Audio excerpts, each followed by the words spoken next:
वंदितु सौवसिद्धे ध्रुवमचलमनोभमं गदिं पत्ते वोच्छामि समयपाहुड मिनमोऽसुध केवली भणिदम् गै इन्दिये सुकाये जोगे वेदे कसाय नाणेय संजमदंसनलेस्ता भव्या सम्मत्त सन्नि आहारे गुणजीवा पज्जति पाणासन्नाय मग्गणा ओय उव ओगो वियकमसो विसंतु परुवणा भणिया झाणाविय पज्जाविय जाय कुलकोडी संजु आसव्वे गहनादियेण भणिया कमेण 24 ठाणाणी.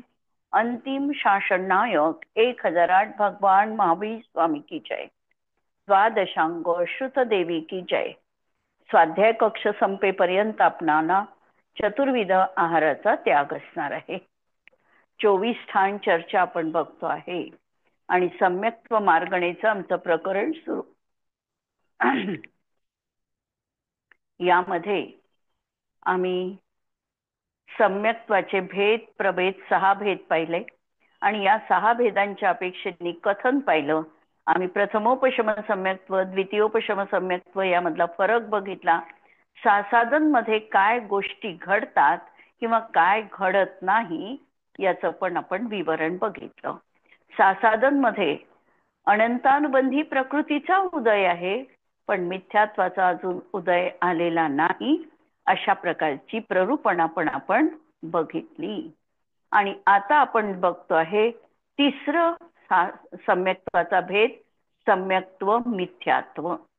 सम्यक्त्व मिथ्यात्व ही एक कर्म प्रकृती आहे आणि या कर्म प्रकृतीच्या उदयामध्ये जीवाचा जो मिश्ररूप परिणाम होतो जो सम्यक्त्व रूपही म्हटल्या जात नाही आणि मिथ्यात्व रूपही म्हटल्या जात नाही असा एकच परिणाम आहे पण संमिश्र स्वरूपाचा आहे. तो आहे जीवाचा सम्यक्त्व मिथ्यात्व किंवा मिश्र परिणाम. मिश्र परिणाम याचं गुणस्थान म्हटलेलं आहे. तिसरं गुणस्थान एकच गुणस्थान या ठिकाणी आहे आणि या गुणस्थानामध्ये 4ही गतीतील जीवांना हे गुणस्थान प्राप्त होऊ शकतं. या गुणस्थानामध्ये किंवा सम्यक्त्व मिथ्यात्वामध्ये काही वैशिष्ट्य आहे जी आहे की या गुणस्थानामध्ये कोणत्याही जीवाचं मरण होत नाही. पहिलं वैशिष्ट्य. दुसरं वैशिष्ट्य हे आहे की या ठिकाणी मरणच होत नाही म्हणून मारणांतिक समुद्घात देखील होत नाही. आणि तिसरं वैशिष्ट्य या ठिकाणी आयुबंध देखील होत नाही कारण आयुबंधासाठी जे परिणाम हवे असतात ते या गुणस्थानामध्ये नसतात आणि म्हणून या ठिकाणी आयुबंध देखील सांगितलेला नाही. नंतर या गुणस्थानाचा जघन्य आणि उत्कृष्ट काळ हा अंतर्मुहूर्तच असणार आहे. शिवाय ज्याच्या जीवनामध्ये तीर्थंकर प्रकृतीची सत्ता आहे असा जीव या गुणस्थानाला प्राप्त होत नाही. अशी काही ठळक वैशिष्ट्ये सम्यक्त्व मिथ्यात्वा संबंधी आपल्याला माहिती असेल. आणि आता आपण पहिल्यांदा चार्ट बघणार आहोत सम्यक्त्व मिथ्यात्वाचा. गती किती राहतील सम्यक्त्व मिथ्यात्वामध्ये? चारी गती 4 गती राहतील. हा. इंद्रिय पंचेंद्रियांनाच आहे. पंचेंद्रियच राहील. सासाधन मध्ये जसं आपण मरण अपेक्षेने बघितलं होतं की त्याची निवृत्त अपर्याप्तक अवस्था पण होऊ शकते पण तिसऱ्या गुणस्थानामध्ये किंवा सम्यक्त्व मिथ्यात्वामध्ये ही पॉसिबिलिटी नाही कारण या जीवाचं मरणच होत नाही आणि म्हणून अशी मिश्र अवस्था या ठिकाणी असणारच नाही म्हणून तो पंचेंद्रियच राहील. काय मध्ये? रस काय रसकायच राहील. योगामध्ये 4 मनाचे 4 वैष्णवाचे बारीक योग औदारिक आणि वैक्रिय दोन्ही राहील. हा 2च राहतील. कायेचे 2च राहतील औदारिक काय आणि वैक्रियक कायोग. मिश्र असणार नाही आणि कारमाण पण असणार नाही असं आणि आहारक द्विक तर नाहीच आहे. नसतं. वेद तिन्ही पण वेद राहू शकत. तिन्ही तिन्ही राहू पण राहू शकतात. कशाय कशाय अनंतानुबंधी तर गेला. असल्यामुळे अनंतानुबंधीचे 4 कमी अनंतानु होतील. अनंतानुबंधी कमी फक्त. बाकीचे हम्म. 12 कशाय आणि 21. 9 कशाय 21 कशाय राहतील. ज्ञान आता इथे मिश्र ज्ञान राहील ना. मिश्र ज्ञान म्हणायचं या ठिकाणी आता. कारण दर्शन मिश्र आहे आणि म्हणून ज्ञान पण मिश्र म्हणायचं. तिन्ही मिश्र ज्ञान आहे. न सम्यक स्वरूप म्हणतायत न मिथ्यात्व स्वरूप म्हणतायत, अशी मिश्र ज्ञान आहे. संयम सम्यक मिथ्यात्व नाही, असंयम. संयम असंयम. असंयमच राहील. दर्शन तिथे तिन्ही दर्शन राहील पुन्हा. तिन्ही राहतील कारण तिसऱ्यापासून 3 मांडलेच आहे. त्याच्यामुळे चक्षु अचक्षु आणि अवधी दर्शन 3 दर्शन राहतील. लेशा काही राहत काही राहतील. भव्य भव्यच असेल. भव्यच आहे. सम्यक्त्व सम्यक मिथ्यात्व म्हणजे स्वकीय. सत्य. संज्ञी संज्ञी आहे. संज्ञीच आहे. संज्ञीच आहारक असतील. आहारकच असतील हे. आहारकच आहे कारण इथे मरण होत मरण नाही. आता वहिनी गुणस्थान एक मिनिट. आता इथे त्यांनी जसं आपण नेहमी लावतो हे की तिसऱ्या गुणस्थानात मरण नाही म्हणून अनाहरक नाही आहे. पण आता आपण येतानाचा जीव धरतो की नाही, मग तो तिसऱ्या येतानाही गुणस्थानात तिसऱ्या गुणस्थानात जन्म नाही होत त्याचा. जन्म नाही होत त्याचा. जन्माचा नाही म्हणत मी, पण अवस्था तर असेलच ना अनाहरक. पण तिसऱ्या गुणस्थानात नाही ना. तिसऱ्या सम्यक्त्व मिथ्यात्व परिणामात अनाहरक अवस्था नाही बनत ना. आपण काय म्हणतोय की मरण नाही म्हणून तो तिथे जातानाची अवस्था बघतोय, पण जो मिथ्यात्व म्हणजे तिसऱ्या गुणस्थानात येणारा जीव आहे त्याची अवस्था तर म्हणजे असू कुठून शकते. कुठून पण येणारा, कुठून येणार आहे. तो कुठून काय चौथ्यातून येणार, येईल. पण तो पण मग त्याची विग्रहगतीत अनाहरक अवस्था नाही ना. पण विग्रह गतीच नाही ना त्याला. तो चौथ्यातून येईल तर चौथ्यातही आहारक होता. सम्यक्त्वातून तो समजा तिसऱ्यात आला. चौथ्या गुण तर सम्यक्त्व अवस्थेत त्याच्या आहारकच अवस्था होती. हो ना. मग तिसऱ्यात आल्यावर आहारकच राहील ना तो. येताना येताना हे पहा, गुणस्थान बदलताना अनाहरक होत नाही तो. मरतानाच फक्त अनाहरक होतो ना. समजा तो मरून आला तर मग मरून येतच नाही. तिसऱ्या गुणस्थानात त्याचा जन्म होतच नाही. हे तर नक्की आहे. हे पहा, गुणस्थान समजा बदलायचं आहे. तुला थोडं वाटत आहे की गुणस्थान बदलताना अनाहरक अवस्था होते असं तुझ्या मनात थोडं आहे. तसं नाही आहे. गुणस्थान बदलताना तो चौथ्याही गुणस्थानात आहारक होता. नो कर्म वर्गणांचं ग्रहण करत होता. चौथ्यात त्याचे परिणाम बिघडले, तो तिसऱ्यात आला. तिसऱ्यातही तो नो कर्म वर्गणांचं ग्रहण त्याला सुरूच आहे. जर मरण म्हणजे झालं तर मग मरण करून तो तिसऱ्यात येत नाही का? मग कुठून येईल? समजा मरण करून आला तर तिसऱ्यात येऊ शकतो. मरण करून आला तर तो तिसऱ्यात येत नाही.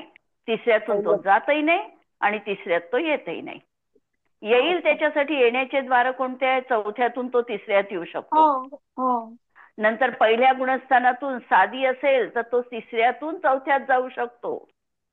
पण तिसऱ्या गुणस्थानाचा कालावधी असा आहे की या कालावधीत त्याला ह्या 3 गोष्टी होतच नाही. तो अनाहरक बनतच नाही. तो कुठून जन्म घेऊन तिसऱ्या गुणस्थानात डायरेक्ट जन्म घेईल असं होत नाही. त्याला जन्म घ्यायचा असेल तर एक तर तो चौथ्यात जाईल की पहिल्यात जाईल. दुसऱ्यात जन्म आहे म्हणून दुसऱ्याचं आपण काल स्पेसिफिकली लावलं कसे परिणाम आहेत, कसा तो जातो तिथे. तिसऱ्यामध्ये ह्या काहीही शक्यता नाही. जसं आपण 5व्या गुणस्थानात एखाद्या जीव मेला तरी आहारकच काय म्हणतो आपण, तसंच हे लावायचं. आणि हे तिसरं गुणस्थान उतरतानाच होते का श्रेणी?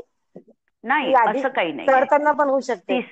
तिसरं गुणस्थान हे पहा, अनादि मिथ्या दृष्टी असेल तर अनादि मिथ्या दृष्टीला पहिल्यांदा तर चौथंच गुणस्थान होणार आहे. चौथं, 5वं किंवा 7वं. हा मग त्या याच्यामध्ये त्याला समजा सम्यक मिथ्यात्व प्रकृतीचा उदय आला या गुणस्थानापैकी, तर मग त्याला तिसरं गुणस्थान होऊ शकतं, म्हणजे उतरताना पण होऊ शकतं. आता एकदा त्याला सम्यक्त्व होऊन चुकलेला आहे, तो परत मिथ्यात्व गुणस्थानात आला. मिथ्यात्व गुणस्थानात आल्यानंतर त्याला चढताना पण तिसरं गुणस्थान होऊ शकतं, म्हणजे पहिल्यातून तो तिसऱ्यात जाऊ शकतो आणि त्यानंतर तो चौथ्यात जाऊ शकतो. आणि तिसऱ्या गुणस्थानाचा कालावधी अंतर्मुहूर्त आहे. हा परिणाम जास्त काळ टिकणारा नाही. अंतर्मुहूर्तामध्ये एक तर तो मिथ्यात्वात जाईल, एक तर तो क्षयोपक्षमिक सम्यक्त्व करेल. परत तिसऱ्या गुणस्थानातून दुसऱ्या गुणस्थानात येण्याचा चान्स नाही. येईल का दुसऱ्या गुणस्थानात? तिसऱ्या गुणस्थानातून का नाही येणार?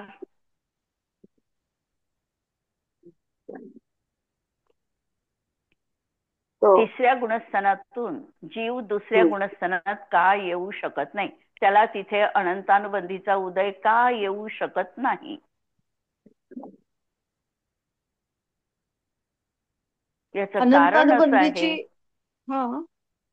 विसंयोजना नाही केली त्यांनी अजूनपर्यंत. परंतु हा जो तिसऱ्या गुणस्थानात जीव आहे, आम्ही म्हणजे सासाधन गुणस्थानासाठी पर्टिक्युलरली शब्द टाकलेले आहे. कोणते? प्रथमोपशम सम्यक्त्वाच्या काळातच हे सासाधन होते. मग आता इथे प्रथमोपशम सम्यक्त्वाचा काळ आहे का? नाही आहे. तिसरं गुणस्थान आहे आणि म्हणून हे दुसरं गुणस्थान त्या जीवाला होणार नाही. म्हणजे कर्णानुयोग कसा आहे? काटेकोर पाहतो. अगदी बारीकातली बारीक गोष्ट कर्णानुयोगाच्या दृष्टीत सुटत नाही. त्यांनी जर व्याख्या ती दिलेली आहे की प्रथमोपशम सम्यक्त्वाच्या कालावधी इतका शेष राहिला असताना, म्हणजे सासाधन कुठे बनतं? प्रथमोपशम सम्यक्त्वाच्या काळातच आहे. म्हणून हा तर आता सम्यक मिथ्यात्वात आहे. तिसरी भूमिका आहे याची. या ठिकाणी त्याला या अनंतानुबंधीचा एकटा उदय येऊ शकत नाही. त्याला उदय येईल तर पहिल्या गुणस्थानात, म्हणजे मिथ्यात्वाचा आणि अनंतानुबंधीचा ऍट ए टाइम उदय येईल. ठीक. म्हणून आता हा जीव कसा आहे? आहारकच आहे. गुणस्थान कोणतं? तिसरं सम्यक. तिसरंच, एकच. जीव समास संज्ञी पंचेंद्रिय. पर्याप्ती 6 पर्याप्त. 6 पॉइंट.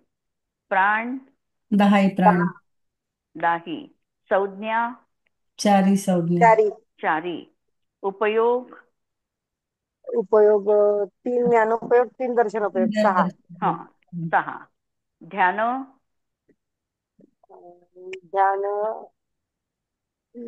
एक धर्मध्यान. 1 धर्मध्यान. तिसऱ्या गुणस्थानात 1 धर्मध्यान लावलाय. तिसऱ्यात 1, चौथ्यात 2, पाचव्यामध्ये 3 आणि 6व्या 7व्यामध्ये 4 असे ध्यान धर्मध्यान क्रमाने लावायचे. म्हणजे तिसऱ्या गुणस्थानात 1 धर्मध्यान, आज्ञाविचय धर्मध्यान त्यांचं म्हटल्या जातं. वास्तविकतः तिथे आज्ञाविचय पण नाही आहे, पण चौथ्या गुणस्थानाच्या भूमिकेतून आलेला आहे. या दृष्टीने त्यांना आज्ञा सम्यक्त्व तिथे म्हटलेलं आहे. आश्रव 5 मिथ्यात्व गेले आणि 4 कषाय गेले. आणि योगाचे गेले परत. मिश्र आणि कारमाण मिश्र गेले तिन्ही पण. आणि आहारक द्विक असे 5 गेले. म्हणून आता 12 अविरती, 21 कषाय आणि 10 योग. जाती 4 गतीमधल्या जाती 26 लाख पंचेंद्रिय तिर्यंच्या आणि कुल 4 गतीचे पंचेंद्रियचे 108 कुल. भाव औपशमिक भाव राहणार नाही. क्षायिक भाव राहणार नाही. क्षायोपशमिक भावामध्ये आता कोणतं लावाल? ज्ञान लावाल की अज्ञान लावाल? या ठिकाणी अज्ञानच मिश्र ज्ञान आहे ना, मग कसं लाव? मिश्र म्हणा, पण मिश्र म्हणा त्याला, पण अज्ञानच लावायचं. अज्ञान 3 दर्शन, 5 लब्धी आणि 5 लब्धी. बस एवढंच राहील. औदयिक मध्ये औदाईक मध्ये गती राहतील चारी. चारी हम्म, कशा राहतील? 3 वेद, हम्म, हम्म, औदिक अज्ञान, वेश्या, हम्म, हम्म. सिद्धत्व आणि असंयम. हा, म्हणजे फक्त एक मिथ्या मिथ्यात्व दर्शन कमी नसेल. मी राहील. झालं. मिथ्या दर्शन राहणार नाही. आणि पारिणामिक पारिणामिक भावामध्ये मध्ये 2, जीवत्व आणि 2 भव्यत्व. भाव राहतील, जीवत्व आणि भव्यत्व. प्रश्न आता, सम्यक मिथ्यात्व प्रकृति के उदय से कैसे भाव होते हैं. पहिल्यांदा तर समजायचं हे आहे की ह्या जीवाला सम्यक मिथ्यात्व प्रकृती अबंध प्रकृती आहे. अनादी कालापासून सम्यक मिथ्यात्व प्रकृतीची सत्ता किंवा सम्यक प्रकृतीची सत्ता या जीवाजवळ असत नाही. त्याच्याजवळ सर्वप्रथम मिथ्यात्व कर्माची सत्ता असते. या कर्माची, या 2 कर्माची सत्ता ज्या वेळेला हा जीव सम्यक्त्व, प्रथमोपशम सम्यक्त्व प्राप्त करतो, त्यावेळेला प्रथमोपशमाचं अनुभवन सुरू झाल्यावर एक अंतर्मुहूर्त कालावधीमध्ये तिथे जे काही मिथ्यात्व असेल, या मिथ्यात्वाचं गुणसंक्रमण द्वारा 3 खंडांमध्ये तो विभाजन करतो आणि त्याच्या जीवनामध्ये मिथ्यात्व, सम्यक मिथ्यात्व आणि सम्यक प्रकृती अशी 3ची सत्ता त्या ठिकाणी निर्माण होते. या सत्तेसाठी त्यांनी एक प्रसिद्ध उदाहरण दिलेलं आहे कर्णानुयोगामध्ये. ही सत्ता कशी उत्पन्न होते, कशी उत्पन्न होते त्यासाठी उदाहरण दिलेलं आहे. कोणतं दिलेलं आहे? दही आणि दही आणि गुळाचा. दही आणि गुळाचा तर तो भाव आहे. पण अच्छा. या 3 कर्म प्रकृतीची सत्ता कशी निर्माण होते? जीवाचा भाव कसा असतो विचारलं तर दही आणि गुळ याप्रमाणे संमिश्र भाव आहे. याची सत्ता निर्माण होते ती त्यांनी सांगितलेली आहे की जात, आता मला वाटते जात बरेच जणांनी बघितलं नसेल. जात जे होतं त्या जात्यामध्ये धान्य टाकल्यानंतर काही धान्य ज्या त्या खिळीच्या जवळ राहायचं ते साबूतच्या साबूत बाहेर पडत होतं. काही अर्धवट दळल्या जात होतं आणि काहीचं पीठ बनत होतं. तर अशा प्रकारे जसं एकच गहू किंवा एकच धान्य, पण असे 3 याच्यामध्ये जसं ते विभक्त होत होतं, त्याप्रमाणे एकच मिथ्यात्व कर्म, पण अशा प्रकारे सम्यक्त्व म्हणजे सम्यक्त्वाचं त्या ठिकाणी दलन झाल्यानंतर 3 प्रकृती रूपाने त्याची सत्ता निर्माण झाली. काही मिथ्यात्व रूपच राहिलं, बदललं नाही, पण काही सम्यक मिथ्यात्व रूप झालं म्हणजे जाडसर झालं, आणि काही पीठ रूप झालं म्हणजे सम्यक प्रकृती रूप झालं. जे पीठ बनलेलं आहे त्याचा अनुभाग अत्यंत अल्प आहे, याच्यापेक्षा सम्यक मिथ्यात्वाचा अनुभाग जास्त आणि त्यापेक्षा मिथ्यात्वाचा अनुभाग जास्त, असं हे उदाहरण आहे. म्हणून हे तिथे निर्माण झालं. कुठे? प्रथमोपशम सम्यक्त्वाच्या काळामध्ये ही सत्ता निर्माण झाली. त्यानंतर तो मिथ्यात्व गुणस्थानात आला आणि मिथ्यात्व गुणस्थानात आल्यानंतर त्याला जर सम्यक मिथ्यात्वाचा उदय आला किंवा 4थ्या गुणस्थानात आहे आणि त्या ठिकाणी जर त्याला सम्यक मिथ्यात्वाचा उदय आला तर त्याचं 4थं गुणस्थान बदलून तो 3ऱ्या गुणस्थानात येतो. अशा प्रकारची ही कर्मजन्य प्रक्रिया आहे. आता सम्यक प्रकृतीमध्ये उदयामध्ये भाव कसे होतात, कसे होतात भाव?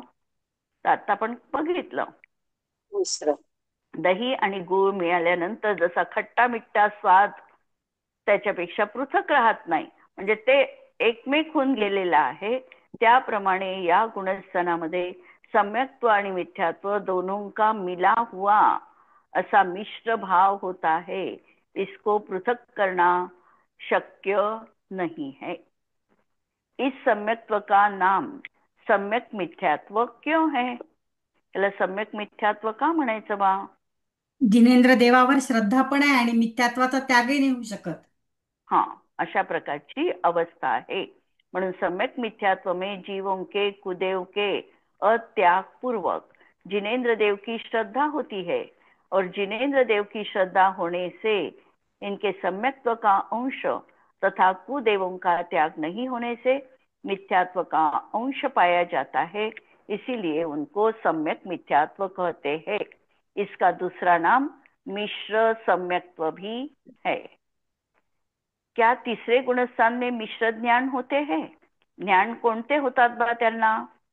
तर जशी श्रद्धा मिश्र आहे तसं ज्ञानही त्यांचं मिश्र असणार आहे। सम्यक व मिथ्यात्व मिश्र प्रकृति के उदय से 3 अज्ञान और 3 ज्ञान का परस्पर मिश्रण होने वाले मिश्र ज्ञान होते हैं। ये तीनों ज्ञान अज्ञान से मिश्रित होते हैं। तीसरे गुणस्थान में सम्यक्त्व का अंश होने से ज्ञान में भी कुछ सम्यकपणा रहता है तथा मिथ्यात्व का अंश होने से कुछ मिथ्यात्व भी रहता है। इन्हीं तीनों को मिश्र ज्ञान कहते हैं। पुढचा प्रश्न, सम्यक मिथ्यात्व के साथ होने वाले ज्ञान को मिश्र ज्ञान क्यों कहते हैं? का म्हटलं असेल त्याला मिश्र ज्ञान? कारण ज्ञान कुणावर अवलंबून आहे? श्रद्धा गुणावर अवलंबून आहे। श्रद्धा गुण समीचीन असेल तर ज्ञान समीचीन, श्रद्धा गुण विपरीत असेल तर ज्ञान विपरीत, आणि मिश्र असेल तर ज्ञान मिश्र। म्हणून सम्यक मिथ्या दृष्टि जीवों के सम्यक दर्शन नहीं होता, इसीलिए उनको ज्ञान को सम्यक ज्ञान नहीं कहा जा सकता, तथा वे मिथ्या दृष्टि भी नहीं है, इसीलिए उनके ज्ञान को मिथ्या ज्ञान भी नहीं कहा जा सकता।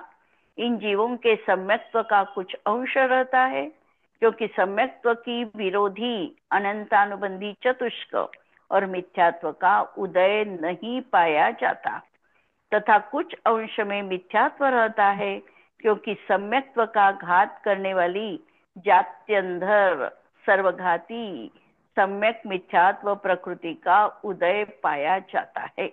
इसीलिए उनके ज्ञान को न मिथ्या कह सकते हैं और न सम्यक रूप अपितु मिश्र रूप कहते हैं। आता ही प्रकृती कशी आहे? सम्यक व मिथ्यात्व प्रकृती ही प्रकृती आहे सर्वघाती रूपाची।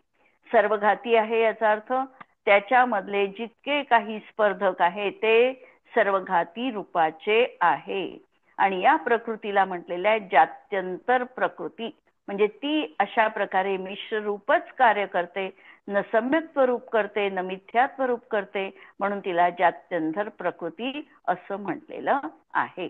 आणि सम्यक्त्वाचा घात करणारी आता इथे प्रकृती नाही आहे तिसऱ्या गुणस्थानात, कारण अनंतानुबंधीचा उदय कुठपर्यंत आहे? दुसऱ्यापर्यंत, मिथ्यात्वाचा उदय पहिल्यापर्यंत, आणि या दोन मध्ये सम्यक्त्वाचा नाश होतो, म्हणून त्या ठिकाणी आम्हाला मिथ्या ज्ञान आहे असंही म्हणता येत नाही।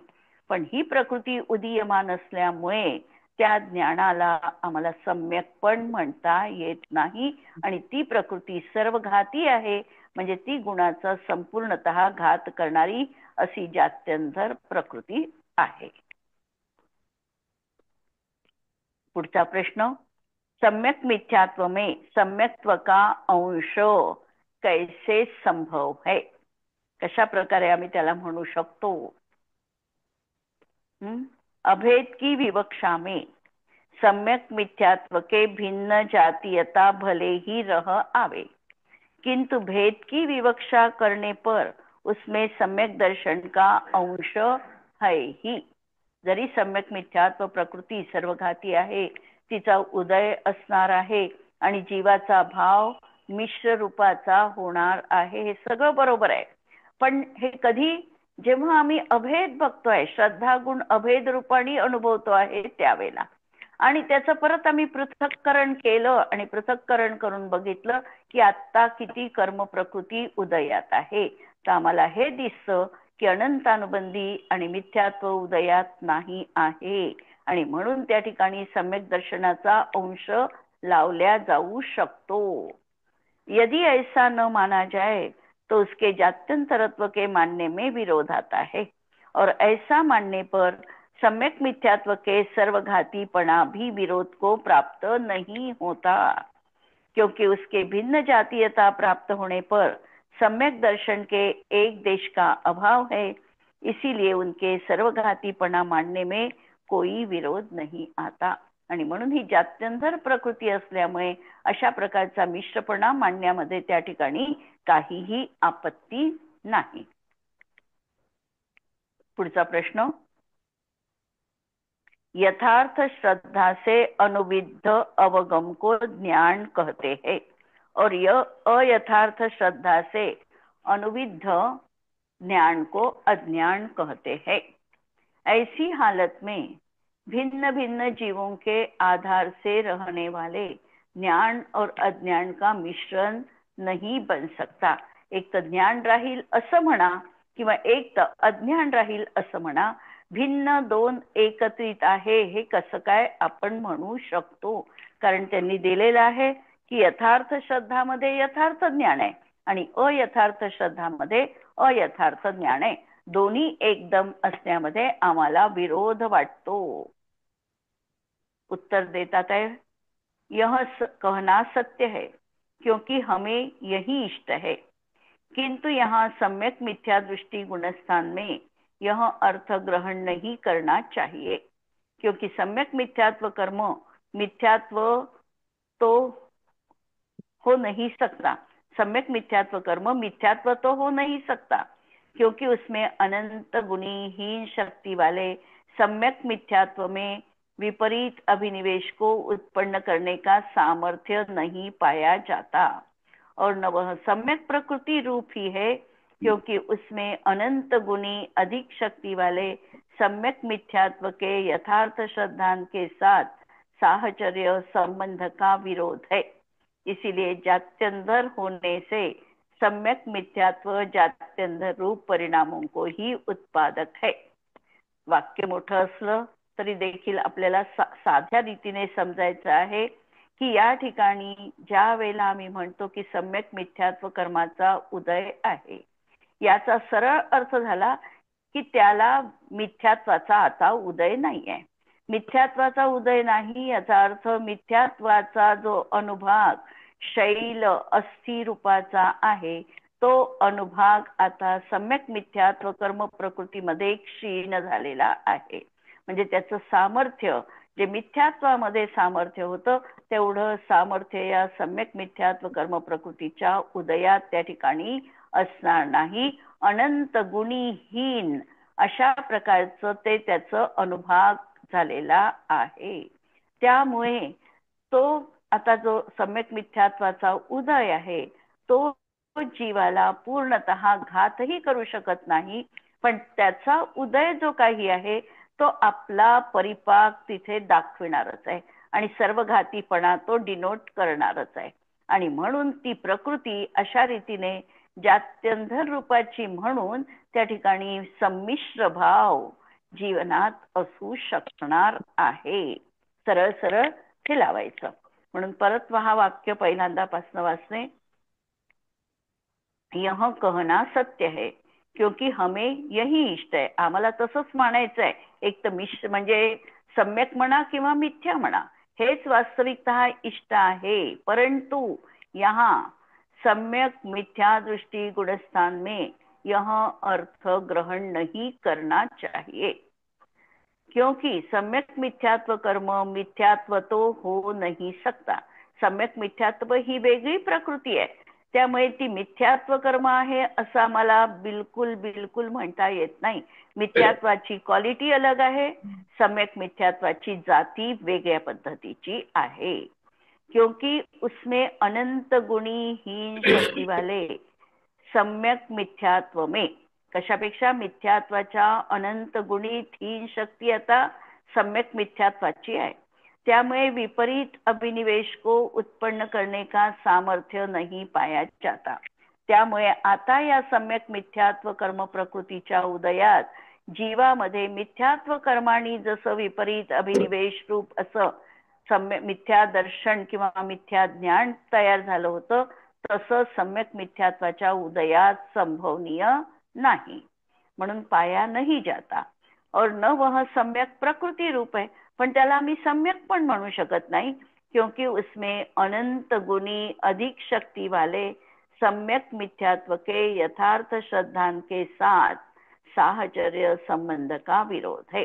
पण सम्यक्त्व होण्यासाठी जे काही त्याला अनंत गुणी अशा प्रकारचं विशुद्ध परिणामाने पाहिजे होतं श्रद्धा, त्याच्यासोबत सम्यक मिथ्यात्वाचं साहचर्य पण आम्हाला दिसत नाही। म्हणजे सम्यक्त्वासोबत सम्यक मिथ्यात्व प्रकृतीचं साहचर्य दिसत नाही आणि मिथ्यात्वासोबतही त्याचं साहचर्य नहीं। इसीलिए जात्यंधर होने से सम्यक मिथ्यात्व जात्यंधर रूप परिणामों का ही उत्पादक है। अतः उसके उदय से उत्पन्न हुए परिणामों से युक्त ज्ञान इस संज्ञा को प्राप्त नहीं हो सकते, क्योंकि उस ज्ञान में यथार्थ श्रद्धा का अन्वय नहीं पाया जाता, और उसे अज्ञान भी नहीं कह सकते, क्योंकि वह अयथार्थ श्रद्धा के साथ संपर्क नहीं रखता। इसीलिए वह ज्ञान सम्यक मिथ्यात्व परिणाम की तरह जात्यंधर रूप अवस्था को प्राप्त होता है। अतः एक होते हुए भी उसे मिश्र कहा गया है। दोन्हींमध्ये त्याचं साहचर्य नाही, मिथ्यात्वासोबतही नाही आणि सम्यक्त्वासोबतही नाही, आणि म्हणून त्याला एक तिसऱ्या प्रकारच्या परिणामांमध्ये त्या ठिकाणी टाकावं लागलं, आणि म्हणून त्याची एक स्वतंत्रता निर्माण झाली तिसऱ्या गुणस्थानाच्या रूपाने। उत्तर क्लिअर झालेलं आहे? तसं येऊनच अनुविद्ध गेलेलं आहे प्रकरण। अनुविद्ध अवगम का बरं म्हटलं याला? अनुविद्ध अवगम त्याच्यासोबत, अनुविद्ध म्हणजे त्याच्यासोबत, अवगम म्हणजे ज्ञान। यथार्थ श्रद्धा से अनुविद्ध म्हणजे यथार्थ श्रद्धेसोबत असणारा अवगम म्हणजे ज्ञान, त्याला ज्ञान म्हणायचं। अनुविद्ध म्हणजे बांधलेला, विद्ध झालेला, त्याच्या सोबत असणारा, म्हणजे यथार्थ श्रद्धेसोबत जो अनिवार्यपणे असणारा अवगम म्हणजे ज्ञान आहे, त्याला ज्ञान म्हणा तुम्ही। आणि जो अयथार्थ श्रद्धाशी अनुबद्ध आहे त्याला अज्ञान म्हणा। तुम्ही हे तिसरंच मध्ये का काढलं मिश्रपणा, हाच प्रश्नकर्त्याचा प्रश्न आहे। ठीक है?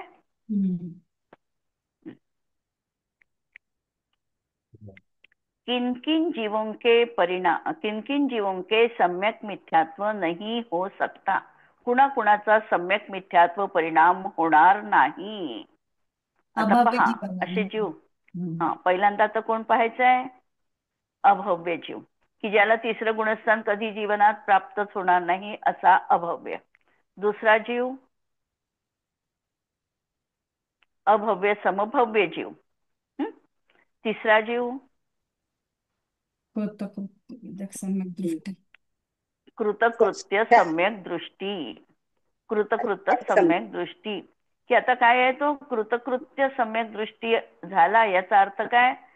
त्याला आता त्याच्या सगळ्याच्या सगळ्या प्रकृती, कोणत्या? मिथ्यात्व आणि सम्यक मिथ्यात्व, दोनही प्रकृती सम्यक प्रकृती रूपाने परिणत झालेल्या आहे। त्याच्या सत्तेमधून अनंतानुबंधी आणि या दोन प्रकृतीची सत्ता संपूर्णतः नष्ट झालेली आहे, क्षयाला प्राप्त झालेली आहे। त्यावेळेला तो जीव कृतकृत्य वेदक म्हटल्या जातो। कृतकृत्य वेदक याचा अर्थ क्षयोपशमिक सम्यक्त्व, की आता त्याला करण्यायोग्य असं काहीही जीवनात राहिलं नाही, तो आता नियमाने क्षयिक सम्यक दृष्टीच बनणार आहे। त्या जीवाला कृतकृत्य वेदक अशी संज्ञा आहे। आता जो एकदा कृतकृत्य वेदक झाला तो परत तिसऱ्या गुणस्थानात येईल का? येणार नाही, येणार नाही। म्हणून हा वेदक सम्यक दृष्टी येऊ शकतो का? साधा क्षयोपशमिक सम्यक दृष्टी हा येऊ शकतो। क्षयोपशमिक सम्यक्त्वाचा काळ किती सांगितलेला आहे? एकूण उत्कृष्ट काळ येईल ते पुढे प्रकरण क्षयोपशमिक येईल तेव्हा 66 सागर। 66 हा सागर आणखी अजून एक सांगितला, म्हणजे अजून थोडासा डिफरन्सनी परत, म्हणजे तसा म्हणजे 66 सागर 33 सागर सांगितलेला आणि आहे। एक अंतर्मुहूर्त आणि मग परत 33 सागर। हा परत 33 सागर, 66 सागर, 66 परत, म्हणजे असा क्षयोपशमिक सम्यक्त्वाचा काळ, मध्ये एक अंतर्मुहूर्ताचं तिसरं गुणस्थान आणि परत 66 आणि 66 असं 132 सागरांचा हा उत्कृष्ट क्षयोपशमिक सम्यक्त्वाचा काळ सांगितला। आता एखाद्या 66 की 33 आणि 33? नाही, 66 आणि 66 132 सागर। 132 आहे का? पण हो हो 66 हो तर सागरच का म्हटलं जाते, उत्कृष्ट का? लावतो ना, कारण हा अंतर्मुहूर्त धरत नाही. तसा काय एकटा सलग हम्म. पाहिला तर 66 सागर आहे, नाही, म्हणून पण हा ते लागेल अंतर्मुहूर्त. कसं बघा म्हणजे लागेल कसं 132 सागर? हे पहा, 132 सागरामध्ये तो 2 ठिकाणी जन्म घेतो वारंवार वारंवार. तो जन्म घेणारा जीव आहे, मनुष्य गतीमधला जीव आहे, त्याला क्षयोपक्षमिक सम्यक्त्व केलं त्यांनी. क्षयोपक्षमिक सम्यक्त्वातून तो देव पर्यायी जातो. पहिल्यांदा तो 22 सागराची आयु घेतो. नंतर परत येतो मनुष्य पर्यायीमध्ये. मनुष्य पर्यायीचा काळ वजा करून परत तो त्या ठिकाणी 21, 20 अशा सागरोपम देवांमध्ये परत जन्म घेतो. परत तो येतो तेव्हा क्षयोपक्षमिक सम्यक्त्व त्याचं कायमच आहे. असा हा देव आणि मनुष्य मिळून त्याचा 66 सागराचा काळ तो पूर्ण करतो. त्या काळानंतर तो नियमपूर्वक कर्मभूमी येतो होतो. आणि त्या पिरियड मध्ये समजा त्याला क्षायिक सम्यक्त्व प्राप्त करण्यासाठी कोणतंही साधन प्राप्त झालं नाही तर परत अंतर्मुहूर्तापर्यंत तो 3ऱ्या गुणस्थानात येतो, मिश्र गुणस्थानात. आणि मिश्र गुणस्थानातून अंतर्मुहूर्तात परत याच पद्धतीने 66 सागर पर्यंत तो परत देव मनुष्य अशा पर्यायी धारण करतो. पण त्यानंतर मात्र शेवटच्या त्या याच्यामध्ये नक्की तो नियमपूर्वक क्षायिक सम्यक्त्व प्राप्त करतोच.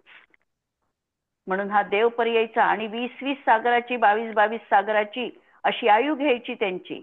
आणि असे ते पर्याय मनुष्य पर्यायीचा त्याचा काळ वजा करायचा. म्हणजे समजा आता तो मनुष्य झाला तर मनुष्याचा कर्मभूमीचा काळ उत्कृष्ट 1 कोटी पूर्वाचा आहे. तर त्या काळात तो जन्म नाही घेणार कदाचित.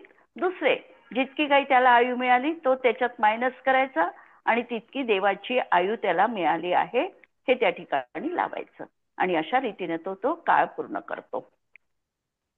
त्याचं गणित आहे, म्हणजे पण मनुष्य किती गतीत एक सागर घ्यायचं. क्षयोपक्षमिक सम्यक्त्व आहेच नाही. हो, मनुष्य मनुष्य गतीमध्ये देखील पर्यायी. क्षयोपक्षमिक सम्यक्त्व तर राहीलच की नाही? हो हो राहतेच. जन्म घेताना नाही राहते ना, म्हणूनच तो देव आणि मनुष्यच बनतो. देव आणि मनुष्यच का बनतो? कारण बाकीच्या याच्यात गेला तर क्षयोपक्षमिक सम्यक्त्व घेऊन जाऊ शकत नाही. तिर्यांच्या पर्यायी क्षयोपक्षमिक सम्यक्त्व घेऊन जाऊ शकत नाही, नरकामध्ये जाऊ शकत नाही. म्हणजे त्याला या 2च पर्यायी उपलब्ध आहे जाण्यासाठी. म्हणून या 2 पर्यायीतच तो सम्यक्त्व घेऊन जातो. तोपर्यंत त्याचं सम्यक्त्व म्हणजे तो जन्म घेतो तरीही कायम असतं क्षयोपक्षमिक सम्यक्त्व. म्हणजे जन्मापासूनच तो क्षयोपक्षमिक सम्यक दृष्टीच क्षयोपक्षमिक असतो. समदृष्टी. असा हा लावायचा 66 सागर आणि परत अंतर्मुहूर्त वजा म्हणजे प्लस करून परत 66 सागर. मग नंतर मात्र त्याला नियमपूर्वक क्षायिक सम्यक्त्व तो करतोच. तर आता हा असा कृतकृत्य वेदक आणि क्षायिक सम्यक दृष्टी 3ऱ्या गुणस्थानात. आता क्षायिक झाल्यावर 3ऱ्या गुणस्थानात यायचा त्याला प्रश्नच नाही आहे. इथे थांबू आपण आज. ठीक आहे. हो.